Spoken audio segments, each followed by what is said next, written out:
ঈদের আনন্দ এখন আর শুধু ঘরের মধ্যে সীমাবদ্ধ নেই।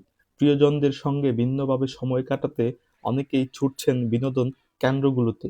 আর সেই তালিকায় গাজীপুর সাফারি পার্কে দেখা যাচ্ছে দর্শনার্থীদের উপচে পড়া ভিড়। ঈদের দিন সকাল থেকেই সাফারি পার্কে ভিড় জমাতে শুরু করেন দর্শনার্থীরা। প্রবেশ মুখে দীর্ঘ লাইন, টিকিট কাউন্টারের সামনে অপেক্ষা, সব মিলিয়ে উৎসবের আমেজের সঙ্গে যোগ হয়েছে মানুষের চাপ।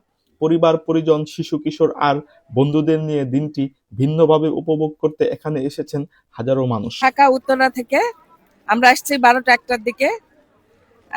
এই পর্যন্ত তো ঘুরতেছি, বেশ কিছু কিছু ভালোই লাগছে, কিছু কিছু একটু কষ্ট হয়েছে আমাদের। পরিবার বর্গ সহকারে আসছি, দীর্ঘ লাইনের পরেও বাসে উঠতে পেরে উঠবো এই অপেক্ষার পরেও তারপরেও আমরা আনন্দিত। এখানে প্রচুর লোকের সমাগম, আমরা ঘুরে দেখছি আর কি, ভালো লাগছে। প্রায় 4000 একর জায়গা জুড়ে বিস্তৃত এই পার্কের সবচেয়ে বড় আকর্ষণ কোর সাফারি, যেখানে বাঘ, সিংহ, ভালুক সহ বিভিন্ন বন্য প্রাণীদের উন্মুক্ত বিচরণ। সেই দৃশ্য কাছ থেকে দেখার সুযোগই দর্শনার্থীদের কাছে এনে দেয় ভিন্ন এক অভিজ্ঞতা।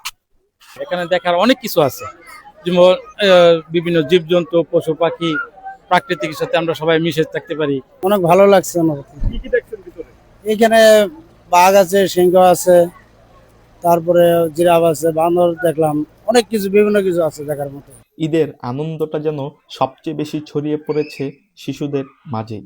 রঙিন পরিবেশে দৌড়ঝাঁপ আর কাছ থেকে জিরাফ, হরিণ বা পাখি দেখার সুযোগ, সব মিলিয়ে তাদের চোখে মুখে উচ্ছ্বাস। অভিভাবকরাও বলছেন, বইয়ের পাতায় নয়, বরং বন্যপ্রাণী দেখার এই অভিজ্ঞতা শিশুদের জন্য যেমন আনন্দের, তেমনি শেখারও একটি দারুণ সুযোগ হয়ে উঠছে।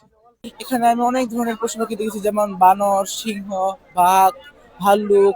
এটা আমার প্রথমবারের মতো দেখা, আমি দেখে অনেক ভালো লেগেছে। অ্যাকুরিয়ামও আছে, শিক্ষামূলক অনেক কিছুই আছে, যা বাচ্চাদের মেধা বিকাশের জন্য অনেক সহায়ক হবে। আমাদের উচিত যে আমাদের ন্যাচারাল প্লেস ঘুরে ঘুরে দেখা। তবে ভিড় বাড়ার সঙ্গে সঙ্গে বেড়েছে দর্শনার্থীদের ভোগান্তিও। টিকিট সংগ্রহে দীর্ঘ লাইন, সাফারি বাসে উঠতে অপেক্ষা, সব মিলিয়ে সময় নষ্ট হচ্ছে অনেকটাই। তারপরও পরিবার নিয়ে ঘুরতে আসা মানুষগুলো বলছেন, কষ্ট কিছুটা থাকলেও অভিজ্ঞতার জন্য সেটি মেনে নিচ্ছেন। আমি যদি আগে জানতাম যে এত মানুষের ভিড় হইব, তাহলে ভাই আমি আগে ফজরের আজানের সময় পাইতাম। ইনকাম তো বেশ ভালোই, দেখলাম 150 টাকা করে টিকিট। তো আমার তো মনে হচ্ছে যে আরো বাসের প্রয়োজন, তা না হলে এই দুর্ভোগ পোহাতে হতো না। সব মিলিয়ে এই ছুটিতে প্রকৃতির মাঝে বন্য প্রাণীদের সান্নিধ্যে দর্শনার্থীদের অন্যতম পছন্দের জায়গা হয়ে উঠেছে সাফারি পার্ক।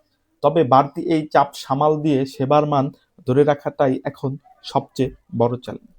গাজীপুর থেকে জাহিদ হাসান।